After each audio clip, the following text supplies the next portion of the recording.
Première action, caméra, c'est parti cette semaine dans 1 à Z. Parce que t'as pas trop d'argent, parce que t'as pas trop de temps, parce que moi j'ai pas trop de temps et ça m'arrive de pas avoir trop d'argent. J'ai décidé de faire un croque-monsieur avec des produits qu'on trouve chez le rebeu.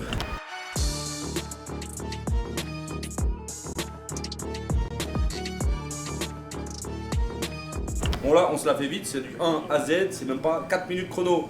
Let's go! Croque-monsieur, c'est pas compliqué, la base c'est du pain de mie, du jambon, du blanc de poulet si tu veux, du comté. Et pas de panique, si t'as pas ça à la maison, tu prends du gruyère, tu prends du comté, tu prends du brie, tu prends le fromage que tu veux, je m'en fous, tu vas quand même kiffer. Jambon, de porc, pas de porc, dinde, poulet, ce que tu veux, jambon fumé, hein. Jambon blanc de base. Pain. Moi j'ai pris du pain à riz. Le jaquet fait l'affaire. Mais le pain à riz c'est bon. Ouais. Là on est dans un truc pas time. Donc là on va faire une béchamel. Donc la béchamel ça va être un petit peu la sauce qui va lier et coller, faire que ce soit pas trop sec notre croque. Donc tu as vu tablette de beurre 25 plus 25, 50. On partage ça en deux, ça fait combien? 25 plus 12,5. Ça fait à peu près 62,5. 60 grammes de beurre dans la casserole. Hop. Et là ce que tu fais, tu mets la casserole sur le feu à fondre, ok? Briquet. Can I have briquettes? Ça tombe bien, j'ai la dalle, on va bien le déguster celui-là. On va faire fondre le beurre, et tant que les 60 grammes de beurre fondent, on va parler histoire, ok? Pourquoi on appelle ça croque-monsieur? Je sais pas. Je l'avais moi, je t'avais déjà raconté. Croque-monsieur, je crois que c'était un mec dans une brasserie, il avait plus trop de quoi faire à manger, je crois que c'est ça. Hein. Et il avait fait un plat du jour, il avait appelé le croque-monsieur, c'était pour que les mecs ils mangent bien, il avait fait un croque-monsieur.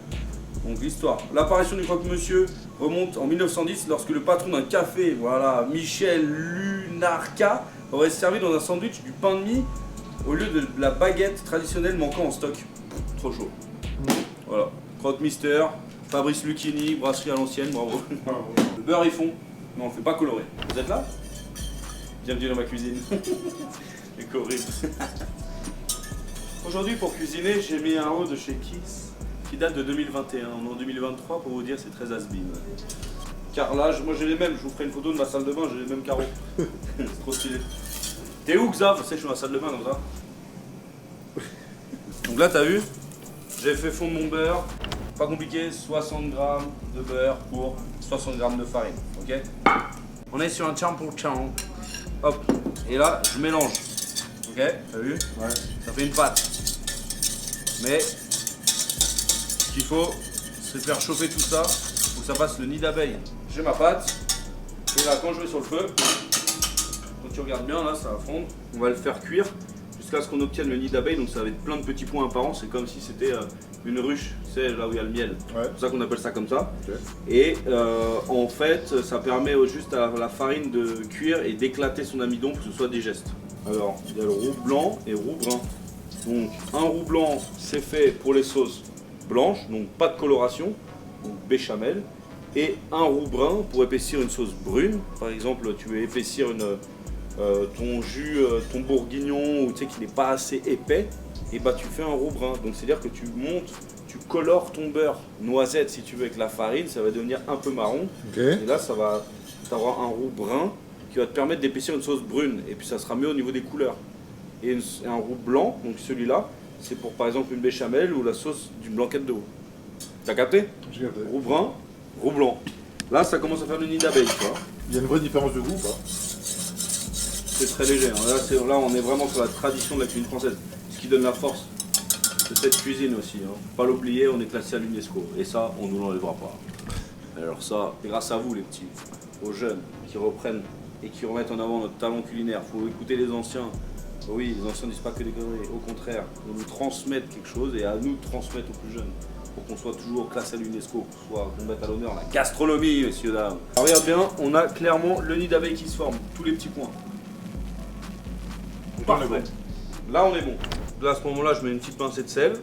Du coup, là, je rajoute 1 litre de lait entier ou demi-écrémé. Voilà, vraiment, c'est pour faire de la béchamel pour beaucoup de personnes. Tu peux diviser la recette par 2 ou par 3 en vrai, pour la maison. Et tu mélanges. Feu assez doux, ok?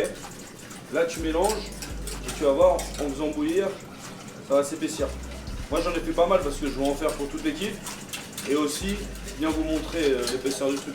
Là ça va épaissir. Alors Tu peux mettre de la noix de muscade aussi. Tu peux râper la noix de muscade et mettre du poivre. Moi, je veux te dire, la noix de muscade, je sais que t'en as pas à la maison, donc on va faire 100. T'en as jamais à la maison. Qui a de la noix de muscade à la maison? Moi, j'ai pas de noix de muscade à la maison.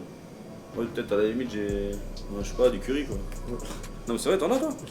Moi j'en ai. Trop chaud. Sérieux? Ouais, avec une petite frappe. Ah ouais, à l'ancienne. Poivre blanc. Alors, faut savoir que dans mon poivrier, il y a du poivre et de la noix de muscade. Non, je rigole. Non, mais j'ai le seum, j'ai pas de noix de muscade, je passe pour un. Voilà. Moi, j'aime bien que c'est bien poivré. Voilà, on va mélanger. Monter un peu le feu. Tu vois, ça va épaissir assez vite. Donc, toi, à la maison, tu mets 30 g de beurre, 30 g de farine, sel, muscade, poivre. Si tu as la muscade, c'est facultatif. Et tu rajoutes 1 demi-litre de lait. Et là, tu as une béchamel pour tes croques et il t'en restera pour C'est lasagne, non? tes lasagnes. Mais même, tu mets un peu de béchamel dans la bolognaise, ça passe. Hein. Ça l'adoucit, c'est gourmand. Là, tu mets à feu doux et tu fais gaffe, ça va épaissir. Prends du jambon. Il est déjà coupé. Hop, le comté. On est sur une appellation d'origine protégée. Ça peut être contrôlé, protégé, mais bon. Ok, donc là, moi, le comté, t'enlèves la croûte. Bon, dans l'idéal, ce serait de le couper comme ça. Personne n'est magicien. On va se faire des bandes d'à peu près, je sais pas, t'as vu, 2 mm d'épaisseur, c'est bien. On aime quand c'est gourmand, qu'il y a du fromage, que ça fond, ça a du goût, quoi. Les gens, ce qu'ils aiment dans le croque-monsieur, c'est quand il a de la cuisse. Alors, qu'est-ce que vous pensez de ma nouvelle planche? Moi, j'adore. Je suis pas sûr que vous la voyez souvent sur mes vidéos, parce qu'il y a moins que je la ramène à la maison. Ouais, elle est belle, hein. Ouais, bah, travailler notre unité de mesure. Je pense qu'il faut avoir la même chose, mais avec un autre nom. Ah, comme le palo et le rolotos, quoi. Bah ouais. Bah attends, une unité, bah les meuges, hein. Moi j'aime bien les meuges. Hein. Là, bah, c'est pas moi, mais c'est quand même bien stylé, quoi. C'est très stylé, mais Sans meuges, ça parle. Là, est-ce que nos abonnés ils peuvent payer en roloto au restaurant la prochaine fois? Ça serait bien. Hein. Ouais, le palo et le rolotos. Je pense que je vais dessiner le palo, Ouais. le signe du palo. Les clients, t'étais là, ils avaient créé une monnaie à Versailles. Ah oui, Il y a une racine. Moi, on va faire des rolotos, c'est des palos, frérot, c'est pas comme des gros billets, des énormes billets, c'est des gros billets verts, c'est des vrais à l'ancienne. Tiens, 500 palos, frérot, c'est des gros billets verts, tiens. Tu sais que tu plies en 4 dans ta poche, tu es obligé de le plier en 6 pour mettre dans la poche revolver. Et malgré tout, il dépasse. C'est un palo, voilà. C'est 500 palos, vous lui trouvez un nom. Fais gaffe que ça accroche pas dans le fond, mais tu as une petite ébullition, et là, tu vois, quand même, on avait une texture de lait. Là, on a une texture de crème. Et plus tu vas laisser chauffer, plus ça va cuire l'amidon, plus ça va évaporer l'humidité, et plus on aura limite une colle, quoi. Donc, on n'est pas non plus à la recherche de la colle, on est à la recherche de quelque chose d'assez crémeux et onctueux. Que une béchamel trop cuite, bah c'est dégueulasse. je vais dire, ouais, c'est quoi les indices de t'es en train de rater ta béchamel? Les indices, c'est quand ça accroche. C'est-à-dire que ça brûle, alors le goût du lait brûlé et tout, alors impossible. C'est ça qu'il faut rester assez devant. Et trop salé aussi, c'est un problème. Et trop cuit, quoi. Trop cuit, c'est pas beau parce que... Là, ce qui va se passer, c'est qu'elle va être encore un petit peu onctueuse, tu vas pouvoir la mettre sur le pain. Quand tu vas encore recuire, ça va encore la chauffer, donc elle va encore plus coller. Donc faut pas avoir une colle trop tôt, quoi. Et moi, un conseil, enfin moi je vais vous dire un truc, genre la sauce béchamel, j'ai jamais aimé ça. Parce que j'aime pas le lait. Mais j'ai accepté. J'arrive à la manger. Mais j'ai accepté par erreur ton invitation. Et le temps m'emportera. Et du coup, je l'ai accepté par erreur. Ah, je l'ai accepté et voilà, parce qu'en fait je l'ai accepté parce que j'ai appris à la faire et j'ai compris ce que c'était. Parce que quand j'étais petit, mon plat que j'aimais le moins au monde c'était la carbonara, tout ce qui était béchamel et tout. Et une fois que je commençais à mettre mon nez, mon pif dans les recettes, à capter, t'as vu? Et bah c'est marrant, j'ai aimé les carbonara, tu vois. Mais alors avant, quand tu me fais des pâtes avec de la crème liquide, avec des donlards là, parce que c'est pas des lardons, c'est des donlards qui sont bouillis dans la crème, bah en fait, va te faire foutre. Et quand tu me fais une béchamel qui a un goût de merde, qui est aucun, même pas assaisonné sur... Quand c'est moi qui fais les choses, je sais pas, c'est marrant, hein, mais... Comme jeter des fleurs, mais... Il faut juste respecter, quoi. On respecte le code de la route, on respecte une recette de cuisine, quoi. Des pâtes, de la crème, des donlards bouillis là-dedans, et hop, carbo. Ouais, mon père il fait les meilleurs carbos. Hein. Toujours la même histoire. Hein. Ouais, moi je suis las des carbos. Hein. Ouais, tout le monde est las de quelque chose, mais... Donc là, je prends une cuillère, hop, belle texture. Bien la pente. On la vanne. Non, ça veut même pas dire ça. Je fais un trait, ça colle, c'est bon, c'est carré. Hein. Elle mérite son grain de sel, celle-là. Tu vois, au goûter, hop, un petit grain de sel. Moi j'éteins le feu. Alors, vous savez, quand vous mettez du sel dans un liquide, l'erreur que tout le monde fait, c'est hop, tu mets du sel, tu mélanges, tu goûtes, tu vois. Là, tu fais, ça manque de sel, t'en remets, tu goûtes, ça manque de sel, t'en remets, tu goûtes, et paf, c'est trop salé. Pourquoi? Parce qu'en fait, le sel, c'est comme le sucre. Il faut attendre qu'il fonde, qu'il se dissout. Une fois qu'il est bien dissous, il aura utilisé toutes ses propriétés. Tu vois ce que je veux dire ou pas? Ouais, je vois. Il faut attendre qu'il se dissout pour avoir son résultat final. Parce que si tu n'attends pas qu'il se dissout, tu remets, et à la fin, quand tout sera dissous, c'est trop salé. Et c'est de la patience. Non mais c'est... Moi je savais pas ça quand j'étais petit. Je vous le dis à vous parce que... Moi, ça me le fait souvent, ça. Bah oui. Là tu vois, j'ai remis du sel, je mélange bien, j'attends bien 1 minute 30, 2 minutes, c'est bon. On est vraiment, tu sais, quand tu mets le sel, c'est la partie la plus cool de la cuisine. Quand tu assaisonnes, quand tu rectifies. Parce que c'est-à-dire que t'es à la fin, c'est comme un mec qui fait un son, il rajoute ses petits trucs, ses basses, tu dis non, on va essayer ça, tac, tac, tu vois. Mais tu peux pas aller après, quand tu vas trop loin, tu vas trop loin. T'as capté? J'ai capté. Donc là, ok, ça manque de sel, je peux en remettre. De toute façon, un croque-monsieur, c'est pas plein de béchamel, c'est un petit peu, tu vois, c'est pour donner un peu de... Moi, à la base, ce qui est bon, c'est vraiment le fromage fondu, le jambon. Mais ça va donner un petit peu de... Ça va le coller ensemble, ça va donner un peu de liant. Moi, j'aime pas ce fond de la béchamel de base parce que les gens, ils en mettent trop. Ouais, et en fait, c'est quand tu veux manger un panini au fromage et qu'on te met du fromage et de la béchamel pour dire c'est pas sec, c'est plus un panini au fromage. Là, c'est un panini béchamel fromage. Douille, ça coûte moins cher que le fromage. Alors là, béchamel, bien onctueuse. C'est très bon, même si c'est un produit que j'aime pas. Donc c'est pas bon, mais c'est très bon. Bien poivré, c'est mon petit conseil. La muscade, ça donne de la rondeur. Le sel, mais pas trop. Et voilà. Ok?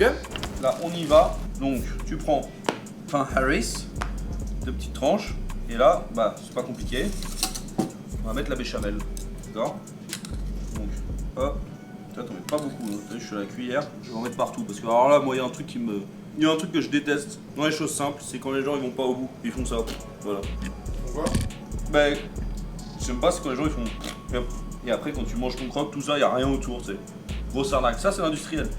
Le vrai, t'as le temps, viens, on le rend gourmand partout, que chaque bouchée soit aussi bonne l'un que l'autre. Tu comprends ce que je veux dire? Ouais, je vois. Pour moi, c'est ça, hein, les bonnes choses. Je veux vraiment aller dans la délicatesse. Ok? Donc après, moi, je suis plus team fromage que jambon. Donc là, on va se régaler sur le clacos. Enfin, sur le fromage, donc tu vois, pareil, tu recouvres vraiment une partie entière. Si tu peux avoir des tranches, c'est mieux. Hein. Juste que moi, j'ai pris le premier bloc qu'il y avait chez l'épicier. Bon, voilà. Voilà, tu recouvres bien. On va faire pareil de l'autre côté. Le mec fait 15 litres de béchamel pour 4 cuillères à soupe. Ouais, je suis désolé. Hein, parce que je vais utiliser... Si vous savez, quand je fais mes vidéos, savoir que je fais pas des vidéos que pour vidéo. Je fais des vidéos parce que c'est les recettes que j'ai envie de refaire. Des moments que j'ai envie de partager aux gens mes recettes. Donner des petits tips, des idées, de l'histoire. Et j'adore faire ce que je fais sur YouTube. Et merci de me suivre, vraiment. Mais continuez à vous abonner parce qu'il y a des sub-goals à avoir, là, toujours. Des idées. Et je kiffe vraiment ça. Et par contre... Tout ce que je fais aussi, je le fais pour que l'équipe goûte et tout. C'est pas que vidéo, on fait, allez, je me casse. Non, c'est hop, après, moi, toi, je vais faire goûter mes équipes et tout. On est une équipe, on est soudés. Ok? Moi, je rajoute un peu de poivre. Je vous jure que le poivre, ça donne un peu de peps à ce plat. Ensuite, là, tu prends le jambon. Bah, en vrai, ça sert à rien de faire des parures, des machins. Tu prends ta tranche, tu fais hop, un pli comme ça. Et tu prends une autre tranche, tu fais pareil de l'autre côté, comme ça fait équilibre. T'as capté? Ouais. Voilà. Ensuite, bah, je t'apprends pas, hein. C'est comme un petit sandwich. Voilà. Là, il a une bonne tête, hein. Là, il a une bonne tête, il pourrait être dans les rayons de supermarché sous vide. Non, mais là, il est bien équilibré. Maintenant, on va passer à la cuisson. Alors, vous, généralement, vous les cuisez au four. Mais alors, moi, je déteste quand c'est cuit au four parce que ça sèche le pain de mie. Et là, ce qu'on va faire, alors là, c'est une recette qu'on fait dans les hôtels. On va le cuire à la poêle avec du beurre. Eh oui, mon chef. Encore et encore du beurre. On y revient toujours. Bah oui. Tu te prends une poêle anti-adhésive et donc on va le cuire à la poêle avec du beurre. Ce que tu fais, c'est que tu fais chauffer une poêle et tu vas mettre un petit peu d'huile, d'accord? T'as vu la quantité? Ça va permettre à ton beurre de ne pas brûler, ok? Il brûlera à un moment ou à un autre si tu forces, mais ça le protège, ça protège ton beurre, ça permet de le faire tenir plus longtemps la poêle. Là, je prends un beau morceau de beurre, je mets mon beurre et là, je le fais fondre. Alors, pour donner du goût à mon beurre, je prévois une gousse d'ail et un petit peu de thym. Ok? Donc là, déjà, on a un beurre qui va s'aromatiser avec mes aromates. Donc, Hein. Là, t'as vu, j'ai un bon beurre. Hop, je place mon croque. J'appuie bien. Hein. Et voilà. Et là, je le poêle au beurre. Petite référence à mon pote, un pote Geoffroy, un pote à WAM. Quand je sortais de l'hôtel, un jour, j'ai fait ça chez lui. Avec tous mes potes, je vais faire manger. Il a tellement kiffé qu'il refait ça. Il a fait ça à toutes ces meufs de l'époque. Et à chaque fois, il me dit ouais, que ça, j'ai fait le coup du croque-monsieur, ça a cartonné et tout. Une référence, ça plaît. C'est une recette qui plaît vraiment. Et maintenant, bah, il est installé avec sa femme. Ça croque-monsieur tous les dimanches. Un peu doux, tu prends une petite spatule, tu regardes. Et oh, t'as vu la coloration là? Magnifique. Et là, tac, tu retournes. Ok? Là, on fait colorer et je veux que ça fonde. Donc, on va garder de la chaleur. Donc, ce que je fais, c'est que je prends un couvercle. Mais là, j'ai pas de couvercle, t'as vu, comme chez toi à la maison. Tu prends une autre poêle. Tu mets dessus, ça va faire une condensation de chaleur. Pas le faire trop longtemps parce que sinon, ça va mettre que de la vapeur. Ça va ramollir ton pain. Ok. Donc, un petit peu là, ça va faire du bien. Après, t'es pas obligé de faire cette étape-là si t'as vraiment un fromage assez fin. Là, on veut vraiment un truc genre gourmand, bien quoi. Du coup, tu vois, j'ai fermé même pas 30 secondes. Ça va vite, ça colore très vite. Là, tu peux reprendre un peu de beurre.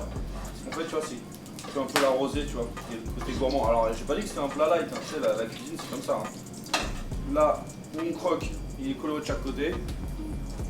Et je débarrasse. Vu que nous, on a décidé de mettre quand même des gros morceaux de fromage dedans, et bah moi je vais quand même replacer au four histoire que ça fonde un peu. Donc sur un four vraiment tu mets genre 80-100 degrés, pas pour colorer le pain mais pour faire fondre bien l'intérieur. Sinon tu le laisses plus longtemps sur la poêle, il faut quand même le retourner chaque fois pour pas que ça colore trop. Ok? Là on va travailler le cornichon, c'est facultatif, c'est un truc en plus que je vais faire. Parce qu'en fait ce qui se passe c'est que j'ai remarqué, à force de travailler en cuisine, que quand un produit est trop gras, pour vraiment le rendre plus agréable, il faut mettre un petit peu d'acidité, tu vois. Donc tu vois, moi je vais travailler le cornichon et on reste un petit peu dans le thème un peu du jambon beurre, tu vois. C'est un peu une variante du jambon beurre croque-monsieur que je te balance là. Soit tu fais bouillir de l'eau avec un petit peu de vinaigre et tout, genre type pickles, tu mets pas mal de cornichons et tu les mixes et tu fais une purée de cornichons. Soit là, tu vois, on va faire une petite brunoise et on va en mettre parsemé dessus et ça va donner de l'acidité, ça va le rendre beaucoup plus digeste. D'ailleurs, Esprit Noir avait grave kiffé, on avait fait des croques ensemble, il a grave kiffé. Un petit peu au four, mais vraiment pas longtemps, t'as vu déjà? Tout le fromage comme il coule, c'est parfait. On va dresser ça en mode friendly. Alors moi, tu vois, ça serait moi. Vous voyez la sauce des pommes frites qu'on fait. J'en mettrai un petit peu dans l'assiette. Là, c'est quoi, on va faire avec la béchamel. On se la dresse un peu coolos, non? Ok, donc là, il est bien chaud, bien fondant. Ce qu'on fait, couteau à pain, et on enlève les extrémités. Alors ça, c'est pas perdu. Hein. Ça, je peux vous dire que quand vous faites ça à la maison, il y a toujours des petites mains baladeuses pour les manger. Hein. Là, je parle comme un vieux, ça y est. Toujours Bectarès. Bon, alors tu vois, un croque qui se tient pas trop, c'est toujours bon signe. C'est-à-dire qu'il est bien fait. Non, mais il faut dire les choses. Il se tient, regarde. Juste ça, t'as envie de croquer dedans là. Bien coulant et tout là. Là, on coupe des tranches. Sensualité là. Voilà. Tu mets sur le côté. Et là, t'as un véritable croque-monsieur. Maintenant, tu vas prendre un peu de béchamel, tu vois. Là, on va s'en remettre un tout petit peu dessus. Je t'ai dit pour donner un peu plus de légèreté. Le fait de rajouter du cornichon, ça fait du bien, tu vois. Un peu de cornichon dessus. Tu dresses ça, hop, un peu explosif. Bam, bam.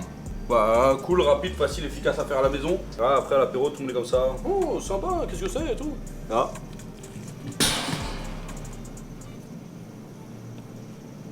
C'est bon. C'est bon? Ça passe archi bien. C'est grave gourmand, c'est tout ce qu'on veut. Le cornichon il est pas trop. Ouais, c'est bien. C'est bon, c'est gras, c'est gourmand. J'en prends un deuxième morceau parce que j'aime beaucoup.